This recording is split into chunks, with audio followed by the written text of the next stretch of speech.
سمير او والله عندنا كارثه احنا في الجزائر على بالك مانيش فاهم. انا شوف والله على بالك كاين بون اولا عندها الحق ام وليد واش دارت وكانت باكثر من المليار زيد طالب باكثر من المليار لانه احنا خلاص رجعنا نستهزئوا بامورات باينين. كاين اسم ما نقدروش ندو واحد فاتح لي انايا ماكدونالد في الجزائر ماشي ما ديال لا فرونشيز واحد فاتح لي واسمو تاع القهوه هذيك وشنو هي اللي فتحوها في وهران.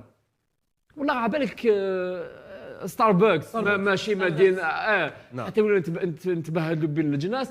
يعني حاجات امور كاين امور واضحه الملكيه الفكريه الاسم كل حاجه امور باينين هذوما. يعني انت قاعد هكذا نورمال قلت لك واش ندير نروح ندير عجائر انا جو سوي داكور بصح اسكو تو تروف كو ام وليد يعني هو اسم يعني دوك هي المدام راهي معنا واسمها يعني عندها ابنها اسمه والد. عندها ولد. هذه جايه ام ياسين. انا شفت هذا هو لافوكا تاع السيد هذا واش راح يقول؟ راح يقول باللي وي ام وليد ماشي اسم يقتصر عليه صح على بالنا باللي لا هي الاسم تاعها. انا عندي امر يقدر اسم الشهره. نعم اسم الشهره. لو كان واحد اخرى فاتحه قناه باغ اكزومبل باسم وليدها واسم والد لا ولكن حتى يوتيوب ما يسمحلكش حتى يوتيوب ما يسمحلكش.